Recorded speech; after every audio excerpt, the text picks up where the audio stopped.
കിനാവിന്റെ രാജകുമാരൻ പിറവികൊണ്ട മാസമാണ്. വസന്തങ്ങളുടെ വസന്തം തളർത്ത മാസമാണ്. പ്രണയത്തിന്റെ പ്രാണൻ സുജൂദിൽ വീണ മാസമാണ്. വിളക്കുകൾക്ക് വെളിച്ചമായതും ആ വെളിച്ചത്തിൽ കൽബ് തിളങ്ങിയതും ആ തിളക്കത്തിൽ താരകം അസൂയ പൂണ്ടതും ആ മാസമാണ്. മണ്ണിലും വിണ്ണിലും ബഹ്റിലും പ്രണയം പൂത്ത മാസം അത് റബീ അല്ലാതെ മറ്റേത്. ഇഷ്കിന്റെ വസന്തമായ പുണ്യ റബീഇനെ വരവേറ്റുകൊണ്ട് മുഹിബ്ബീങ്ങൾ ഇതാ ഇതുവഴി കടന്നു വരികയാണ്. എന്നുയിരും ഉടലും ഉലകിലെ നായകന് സമർപ്പിക്കുന്നു. മർഹബൻ യാ ശഹ്റു റബീ.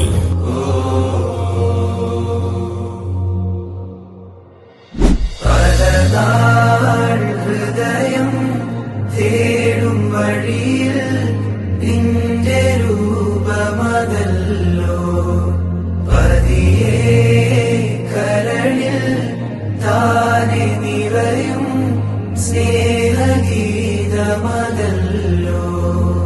പുലരുമോ റഹീമേ എന്നില് പുണരുവാൻ ഹബീബേ മണ്ണില്. പുലരുമോ റഹീമേ എന്നില് പുണരുവാൻ ഹബീബേ മണ്ണില്. പല നാൾ ഹൃദയം തേടും വഴിയിൽ